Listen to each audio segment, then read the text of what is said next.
여러분은 살면서 또 일하시면서 환영받지 못했던 곳에 계신 적이 있습니까?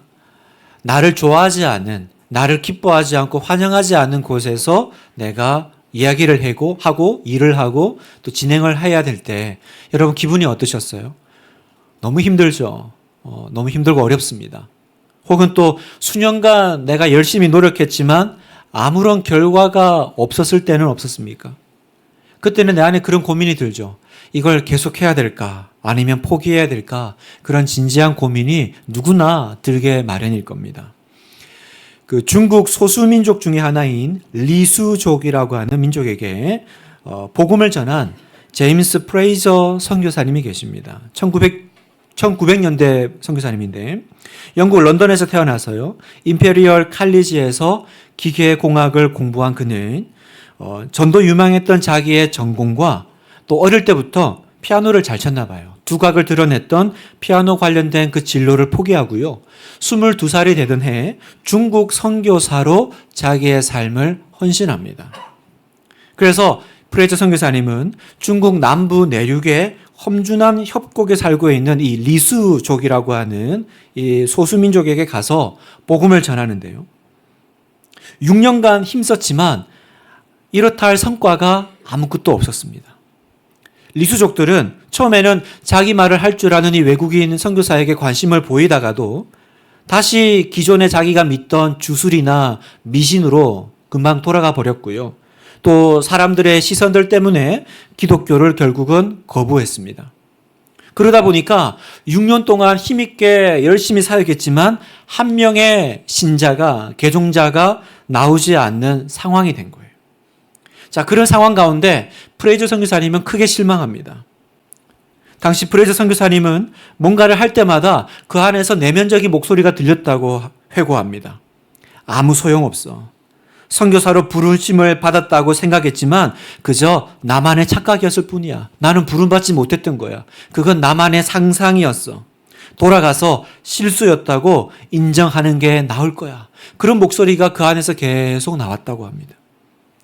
리수족은요, 물살이 거센 누장강 계곡 인근에 거주했는데 선교사님에게 이런 낙담과 우울감이 절정에 찾아올 때면요, 그는 그냥 이 협곡에 뛰어들어 버렸으면 좋겠다.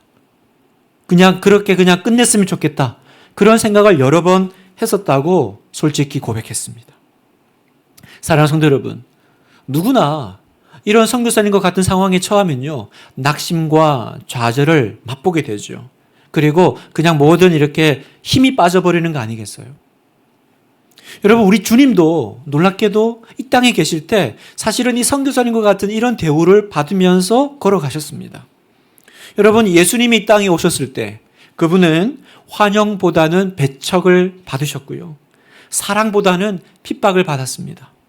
우리가 지금 마태복음을 쭉 이렇게 우리 주님의 생애를 살펴보고 있는데 이미 마태복음 11장부터 예수님은 반대와 배척을 받기 시작하시는 그 모습들을 우리가 보죠. 사람들 마음속에 예수님을 향한 그 질투와 미움은 결국 예수님을 십자가로 처형시키는 데까지 끌고 가게 됩니다. 여러분 생각해 보세요. 나를 지지하고 환영하는 분위기 속에서 이야기하는 건 그건 쉬운 일이에요. 그건 좋은 일이죠. 박수 쳐주고 기대하는 분위기에서 사역하는 것만큼 즐거운 일이 없죠. 그러나 이해받지 못하고 의심받는 가운데 사역하는 것은 너무나도 힘든 일입니다. 오늘 본문을 보면 예수님께서 고향을 방문하셨다고 그래요. 그런데 그 고향길이요, 고향 방문길이 그런 길이었습니다. 환영받지 못하고 배척당하는 길이었죠. 53절 4절을 보니까 예수께서 이 모든 비유를 마치신 후에 그곳을 떠나서 고향으로 돌아가사 그들의 회당에서 가르치시니, 우리가 지난주까지 그 천국 비유 7가지를 들었잖아요. 그 비유 이야기를 끝나고 예수님이 갑자기 고향을 방문하셨다 그래요. 자, 여러분, 여기서 예수님의 고향이 어디죠? 예수님의 고향이 어디입니까?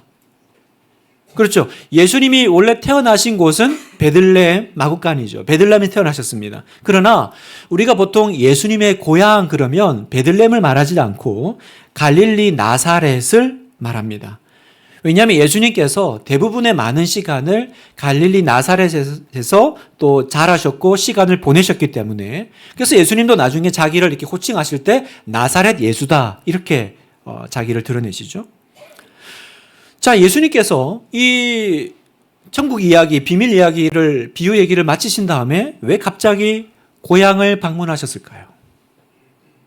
여러분, 우리는 언제 일반적으로 고향을 찾죠? 우리 명절 되면 다 고향 찾아가잖아요. 우리 고향 왜 찾습니까? 그곳에 가면 사랑하는 가족이 있죠. 나를 이해해주는 또 친족들, 친구들, 또 정든 사람들. 그래서 여러분, 우리가 타 지역에서 고생하다가 위로와 안식이 필요할 때 우리는 언제나 고향을 찾습니다. 고향은 피곤한 인생의 안식처와 같은 상징이죠. 그런데 오늘 본문에 보면 예수님이 고향을 방문한 중요한 이유가 나옵니다. 54절에 보니까 고향으로 돌아가사 그들의 회당에서 가르치시니. 자, 예수님이 고향을 방문한 목적은요, 가족과 동네 사람들에게 위로받기 위함이 아니었던 거예요. 예수님은 지금 전 지역을 움직이시면서 이동하시면서 천국 복음을 전하시는데 마지막으로 자기 고향 사람들에게 천국 복음을 전하고 싶으셨던 거예요. 그래서 고향을 방문하셨습니다. 여러분, 예수님이 이제 30살 될 때까지 나사렛에 사시다가 우리가 성경을 보면 이제 30살이 될 때부터 3년간 이제 본격적인 사역을 시작하십니다. 그래서 교회에서는 이 기간을 일명 공생애라고 불러요. 그러니까 30살부터 33살까지죠. 그리고 십자가를 지시는데, 성경을 보면 예수님께서 이 공생애 사역을 시작하실 때 한번 자신의 고향 회당에서 하나님의 말씀을 전하신 적이 있어요. 그때 회당에 가서 이사야서, 구약 성경이죠. 이사야서를 펼치고 설교를 하셨는데 내용은 이런 거였습니다. 누가복음 4장 18절. 주의 성령이 내게 임하셨으니 이는 가난한 자에게 복음을 전하게 하시려고 내게 기름을 부으시고 나를 보내사 포로된 자에게 자유를, 눈먼 자에게 다시 보게 함을 전파하며 눌린 자를 자유롭게 하고 주의 은혜의 해를 전파하게 하려 하심이라 하였더라. 자, 구약의 이사야서의 말씀을 펴서 읽으셨어요. 그리고는 그 성경을 딱 덮고는 그 말씀을 듣고 있는 사람들에게 이렇게 선포하셨습니다. 21절에 보면 이에 예수께서 그들에게 말씀하시되 이 글이 오늘 너희 귀에 응하였느니라 하시니. 다시 말해서 이 구약 성경에 오리라 약속하신 성령으로 충만한 메시아가 누구냐? 바로 나다라고 말씀하신 거예요. 이 글이 오늘 너희 귀에 응하였느니라. 내가 바로 그다라고 하셨어요. 그런데 이 말을 듣고 이 말을 들은 사람들이 어떻게 했을까요? 자기가 무슨 메시아라 그래? 그러면서 오히려 예수님을 죽이려고 합니다. 동네 밖으로 끌고 가서 절벽에서 밀어버리려고 해요. 29절에 보니까 일어나 동네 밖으로 끌어내어 그 동네가 건설된 산 낭떠러지까지 끌고 가서 밀쳐 떨어뜨리고자 하되. 그러니까 예수님은 한번 이미 말씀을 자기 고향 사람들에게 전하려고 했지만 사람들은 배척했죠. 배척할 뿐만 아니라 어떻게 했습니까? 밀어 죽이려고 했습니다. 그러니까 예수님은 그때 굉장히 슬프게 고향을 떠나셨던 거죠. 그런데 오늘 13장에 보면 다시 한번 마지막으로 고향을 또 방문하셔서 복음을 지금 전하기를 원하시는 거예요. 성도 여러분, 무슨 말씀을 드리고 있냐면 이것이 예수님이 고향 사람들을 사랑하는 방법이었다라는 겁니다. 정말 사랑했기 때문에 자기를 죽이려는 사람들에게 내가 뭐가 아쉬워요. 사람들은 누구나 다 환영받고 지지받는 곳에 있기를 원하지. 나 배척하고 나 죽이려는 곳에 누가 가고 싶어요? 근데 왜 예수님은 그곳을 다시 갔습니까? 그게 예수님이 그 사람들을 사랑하는 방식이라는 거예요. 다시 또 찾아가서 복음을 전해주기를 원하셨다라는 거죠. 여러분, 이게 우리와 다른 거예요. 사랑하는 우리 하나교회 성도 여러분, 이것이 저와 여러분이 정말 가까운 사람들을 사랑하는 방법이어야 합니다. 여러분, 우리가 내 가족과 친지들에게 해줄 수 있는 건 참 많죠. 그러나 진짜 중요한 건 뭐예요? 우리가 그들에게 해줄 건 많지만 진짜 중요한 건 그 사람들의 영혼이잖아요. 육신이 아무리 잘 돼도 영혼이 잘못되면 아무 소용이 없어요.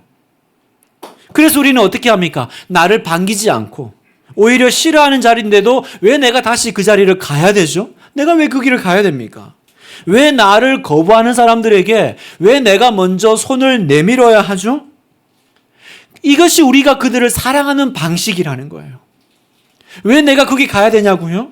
생명의 복음을 우리가 전해야 하기 때문에 오늘도 나는 내 가족들에게, 내 친척들에게 환영받지 않는 그 자리에 내가 찾아 들어가는 거예요. 성도 여러분, 부모인 우리가 자녀들에게 물려줘야 될 최고의 유산은 기독교인 줄 믿습니다. 자녀인 우리가 부모님에게 해드릴 수 있는 최고의 효도는요, 예수님을 전하는 일인 줄 믿습니다. 그래서 오늘 예수님께서 고향을 방문하셨다 이렇게 말씀하시는 거예요. 자, 그런데 고향을 방문하셨어요. 가르치셨어요. 하지만 여전히 환영해야 될 그 나사렛 사람들은요, 또다시 그때와 같이 예수님을 배척합니다. 여러분 한번 생각해 보세요. 왜 그 나사렛 그 고향 사람들은 예수님을 배척했을까요? 그 이유가 뭘까요? 54절 하반절에 보면 그들이 놀라 이르되 이 사람의 이 지혜와 이런 능력이 어디서 났느냐. 그들이 놀라 이르되, 여러분 이건 사실은 놀라 이렇게 표현했지만 놀람이 아니죠. 이 사람이 이런 게 어디서 났냐, 이 말은 놀란 게 아니고 무시하는 표현이에요. 무시하는 표현이에요. 여러분에게 질문을 하나 하겠습니다. 여러분에게 누군가가 만약에 와서 어떤 중요한 내용을 가르친다면, 어떤 중요한 내용들을 전달해 준다면 여러분은 그 사람이 뭘 가장 먼저 보세요? 다시 말해서 우리가 누군가에게 가르침을 받을 때 우리에게는 그 가르침에 영향을 주는 중요한 요소들이 몇 가지가 있죠. 어떤 것들이 있습니까? 우리는 먼저 그 사람의 첫 번째 학력을 봅니다. 그래서 학력이 좋으면 우리는 가르치는 사람의 권위가 더 있을 거라고 선입견을 가지죠. 선입견이에요. 그러나 어쨌든 학력이 높으면 저 사람은 뭔가 잘 가르칠 거야, 권위가 있을 거야 생각을 해요. 그리고 또 학력이 높은 사람, 좋은 사람들 자신들도요, 자기보다 학력이 부족한 사람보다 내가 좀 더 권위가 있다라고 생각하기도 합니다. 두 번째, 우리가 가르침을 받을 때 그 가르침에 영향을 주는 두 번째 요소는 뭐냐면 지위예요. 지위. 이왕이면 조금 지위와 직책이 높은 사람이 가르쳐주면 우리는 거기에 더 권위가 있다라고 하는 선입견이 있죠. 그래서 우리는 만나면 명함을 주고받죠.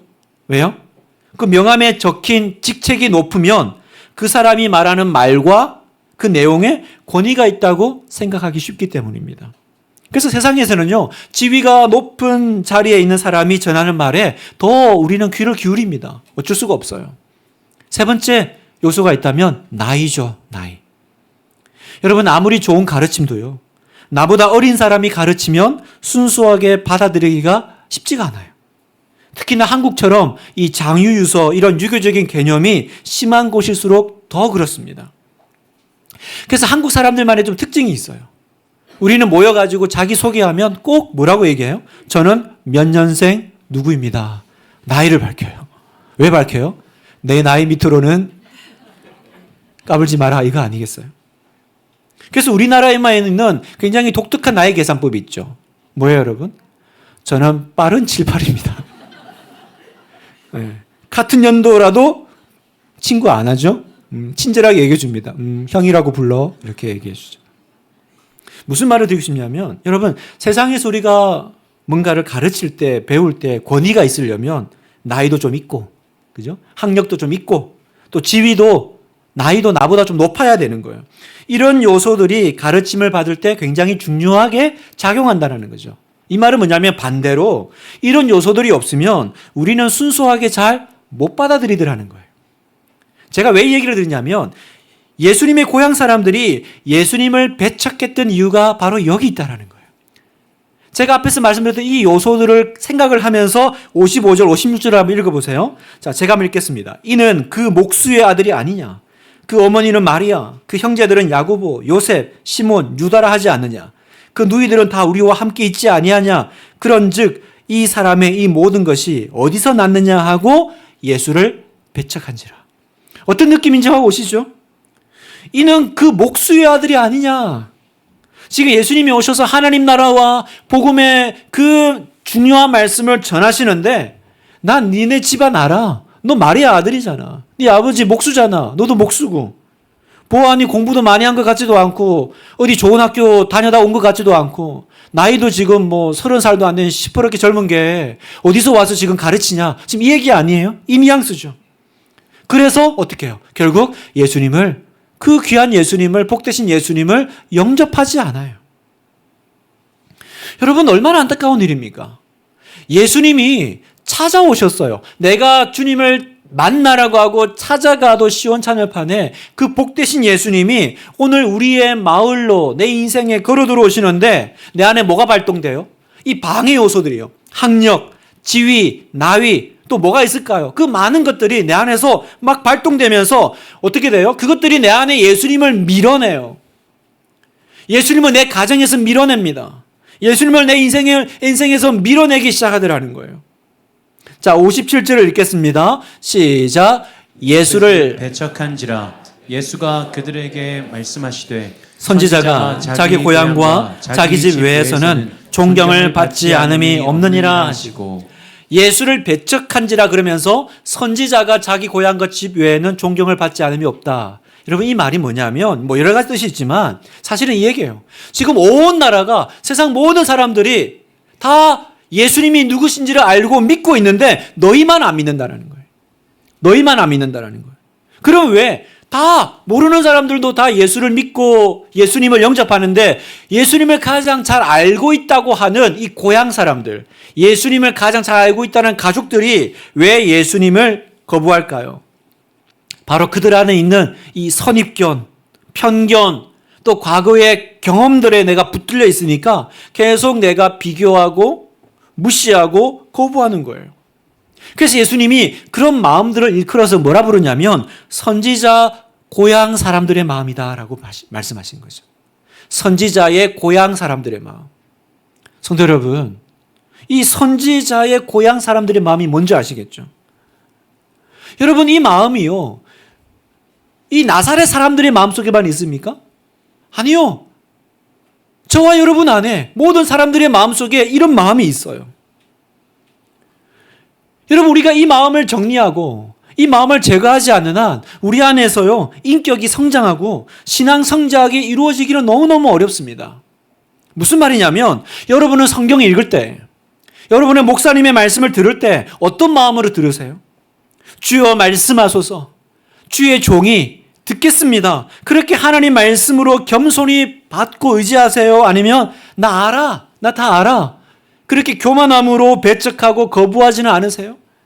그게 선지자의 고향 사람들의 마음이라는 거예요. 지금 이 말은 그냥 무조건 덮어놓고 믿으라는 뜻이 아닙니다.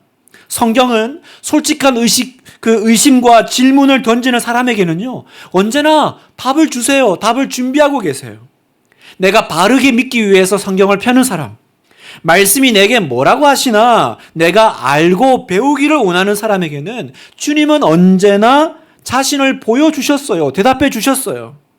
요한복음 6장 37절, 내게 오는 자는 내가 결코 내쫓지 아니하리라.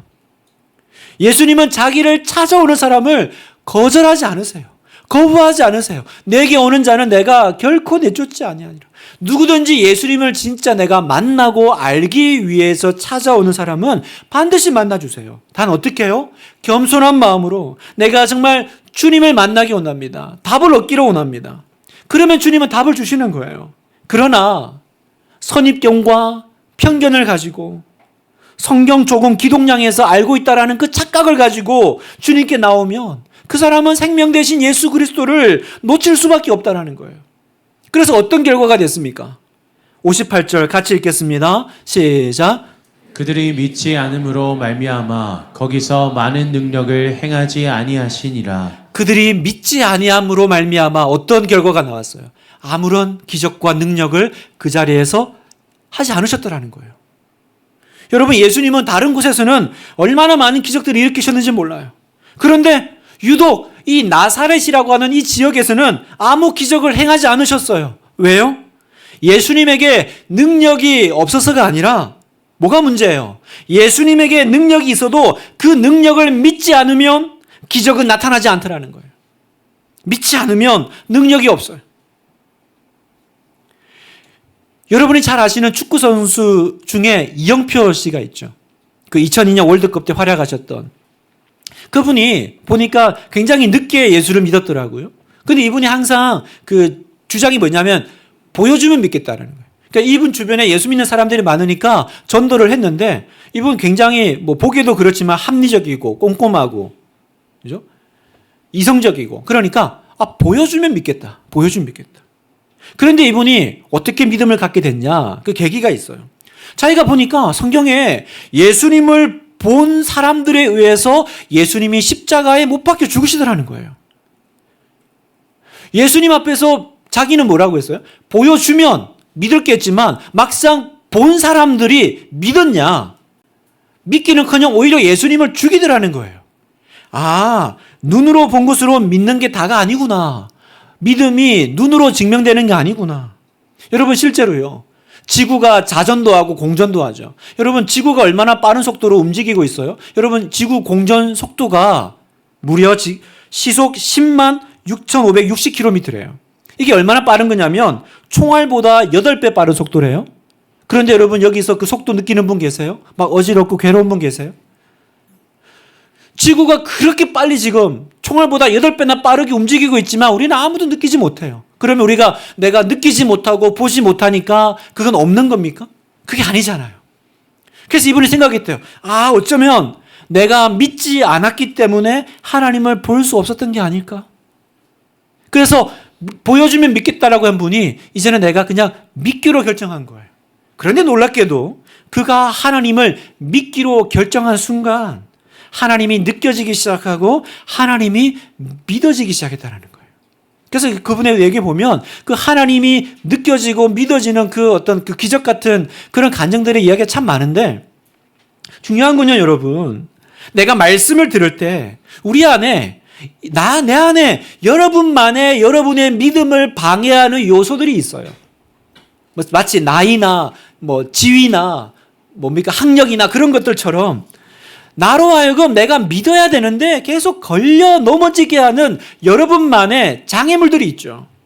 내 안에 이 선지자 고향 사람들의 마음이 있어요. 설마 그렇겠어? 진짜겠어? 내가 다 알아. 여러분 그 마음들을 그냥 오랫동안 방치해 놓고 믿으시면 안 된다는 거예요. 여러분 그런 방해 요소들을 제거해 달라고 기도하셔야 돼요. 성령님 오셔서 내 안에 이 방해들이 있는데 제거해 주세요. 내 안에 이 선지자, 이 고향 사람들의 이 교만한 이 편견의 마음이 있습니다. 제거해 주시옵소서. 성도 여러분, 믿음이 있는 곳에 능력이 나타납니다. 여러분 아멘이세요? 믿음이 있는 곳에 기적이 일어나요. 다른 모든 사람들에게 기적이 일으키는데 나한테만 그 믿음이 없어서 아무런 일도 일어나지 않다면 얼마나 안타깝고 얼마나 아쉬운 일입니까? 온 사람들이 다 그런 은혜를 맛보고 있는데 내가 믿음이 없어서 맛보지 못한다면 오늘 내가 정말 주님 앞에 믿음으로 다시 나아가서 내 안에 있는 모든 그 선입견과 편견을 내려놓고 믿으면 보이리라. 그래서 믿어 여러분 안에 그 놀라운 기적이 일어나기를 축복합니다. 그리고 또 오늘 여러분이 말씀이 우리에게 주시는 또 중요한 두 번째 메시지가 있어요. 내가 그런 배척을 받는 자리에 가게 될 때가 있다는 거예요. 마치 그 제임스 프레이저 선교사님 같이 내가 환영받지 못하는 자리에 내가 예수 믿는 것 때문에 배척당하는 예수님과 같은 자리에 서게 될 때 여러분 우리가 복음을 품고 복음의 열매를 맺어 나가고 오늘도 이 선교를 위하여 이 교회를 세워가기 위해서 나아가는 길에는 얼마나 많은 방해 요소들이 있습니까? 여러분 사람 배척받는 거요 꼭 잘못해서만 배척받는 게 아닙니다. 잘해도 배척받아요. 내가 못해서가 아니라 내가 하나님의 사람이기 때문에 그렇습니다. 하나님의 일은 더 배척받고 미움받을 수 있습니다. 그러면 여러분이 그런 자리에 있다면 어떻게 해야 될까요? 우리가 이 마태복음 13장을 봤는데 여러분 마태복음 12장의 끝과 마태복음의 13장 끝을 보면 구조적으로 굉장히 비슷한 점이 있어요. 뭐냐면 마태복음 12장 끝에도 보면 예수님의 가족들이 예수님 찾으러 오고, 마태복음 13장에도 보면 예수님이 고향 가서 그 혈육들을 만나는 장면들이 나오죠. 여러분, 이 독특한 동일한 공통적인 구조가 우리에게 던지는 중요한 메시지가 뭐냐면 이 두 가지를 우리가 이제 붙잡고 기도하기로 원하는데, 여러분, 첫 번째, 믿음은 미쳤다라는 소리를 듣는다라는 거예요.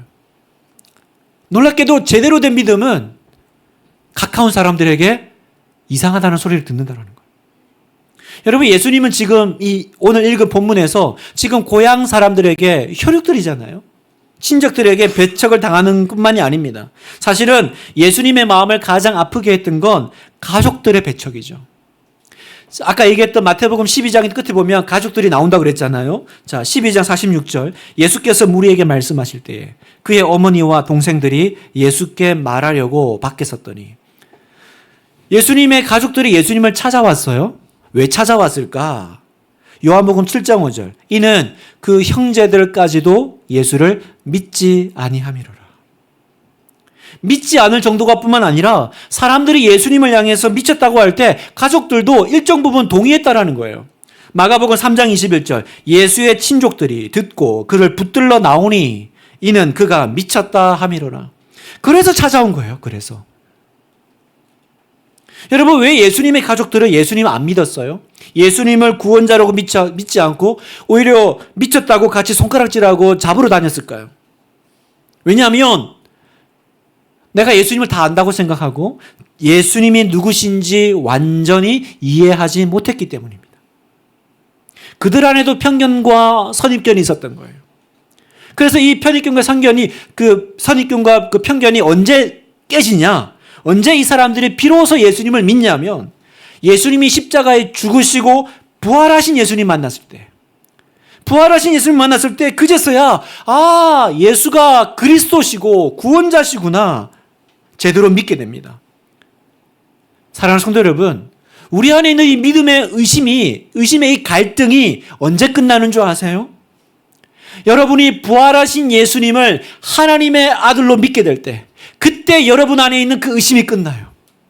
그전에는 어쩔 수 없어요. 어쩔 수 없어요. 부활하신 예수님을 못 만난 사람들, 그 사람들은 예수님을 향해서 뭐라고 해요? 미쳤다라고 하는 거예요. 미쳤다.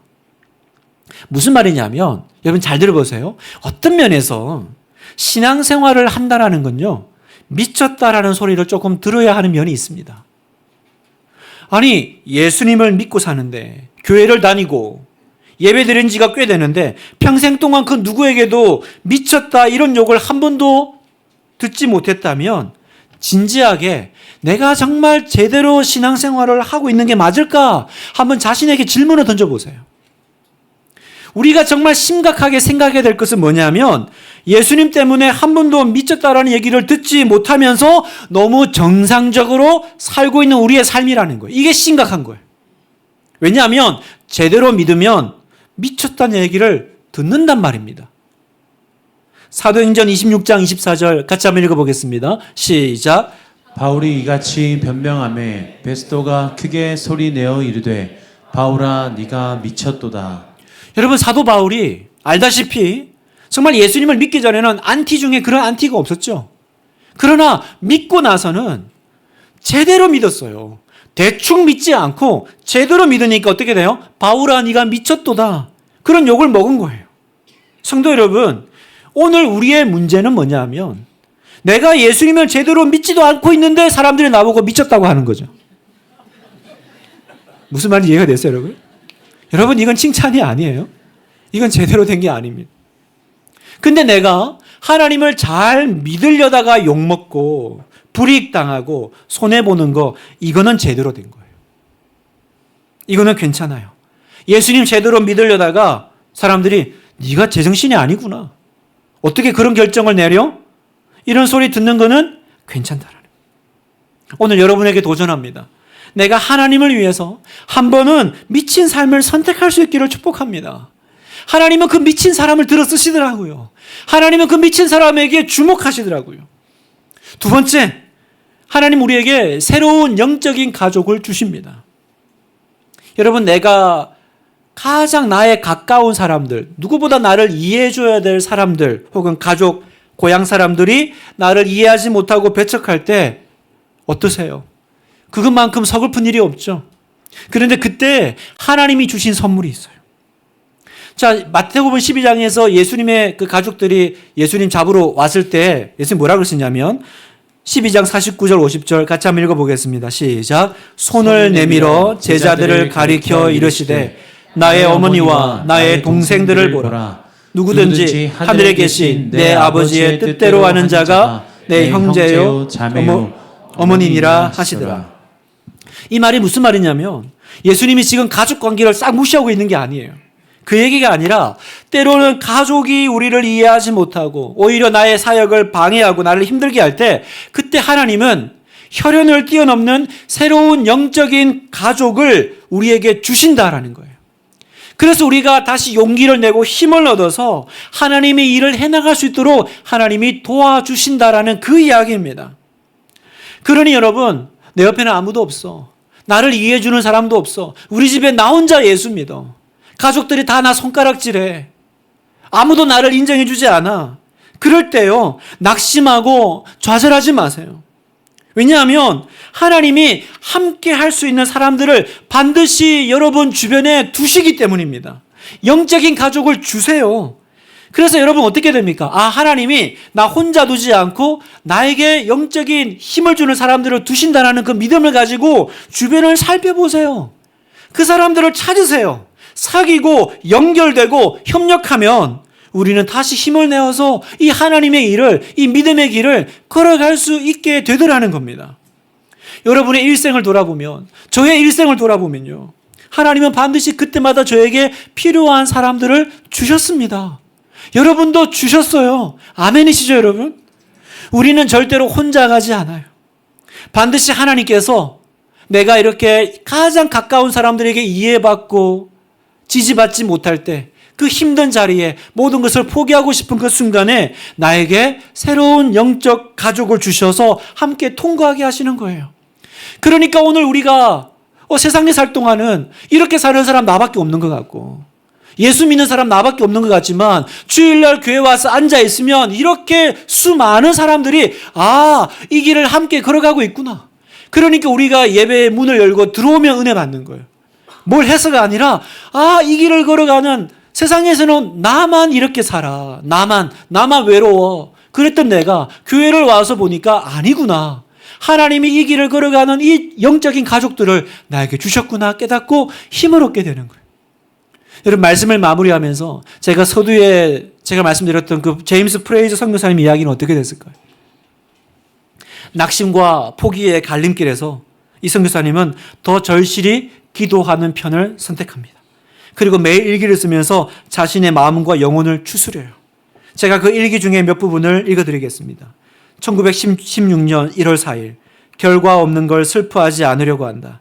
대신 하나님의 신실함 안에 쉴 것이다. 같은 해 1월 16일 아침 예배에 한 사람도 오지 않았다. 여리고 성벽은 믿음으로 무너졌다. 여기서 하나님의 방법을 본다. 그 일이 무엇이든 기도, 믿음, 인내 세 가지가 함께 있어야 한다. 낙심의 순간에요. 프레이저 선교사님은 자신이 붙잡았던 건 뭐냐면 지금 눈앞의 결과가 아니었어요.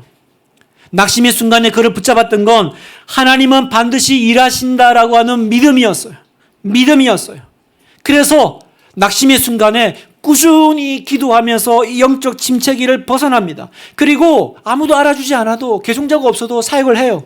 그리고는 이분이 리수족 언어로 성경과 찬송가를 번역해서 출간하죠. 나중에 이것은요, 리수족의 문맹률을 낮추고 복음화율을 높이는 데 크게 공헌을 합니다. 그러나 결국 이분은 52세가 되는 해 자기 두 딸과 아내를 두고 말라리아로 숨집니다. 근데 놀라운 일은 그 뒤에 일어났어요. 놀랍게도 프레이저 선교사 사후에 리수족 교회는 계속 부흥하기 시작합니다. 이분의 이제 그 삶을 이제 그려놓은 책이 있는데 그 책에 보면 그 당시인 것 같아요. 2007년 현재 리수족 교인은 20만 명에 달한다고 한다.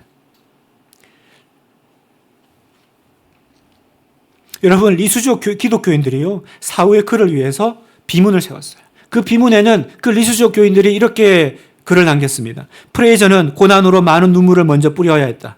하지만 커다란 추수를 거둔 삶이었다. 그 아무도 프레이저 선교사를 따르지 않았던 그 사람들. 그러나 그 사람이 죽었을 때 그 비문에 그 사람들이 남겨준 글을 보십시오.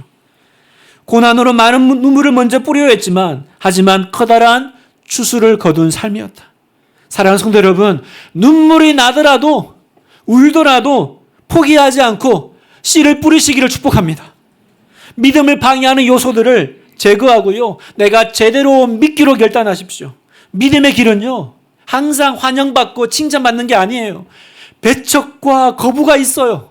우리 주님도 그 길을 가셨어요. 여러분, 우리 주님도 그 길을 가셨는데 내가 뭐라고 그 길을 안 갑니까? 우리도 그 길을 가요. 그러나 주님이 뭐라 그러세요? 너는 그 길 혼자 가지 않아. 그 길을 함께 가는 사람들을 내가 보내주마. 영적인 새로운 가족들. 네 가족들은 너를 이해하지 못하고 네 가족들은 너를 거부해도 너를 이해하고 기도해주는 새로운 영적인 가족들을 내가 보내주마. 사랑하는 성도 여러분, 그 가족들이 여기 있습니다. 그들과 함께 손내어 이 믿음의 길, 좁은 문, 좁은 길 끝까지 달려가 승리하시는 우리 귀한 믿음의 사람들 되시기를 축복합니다.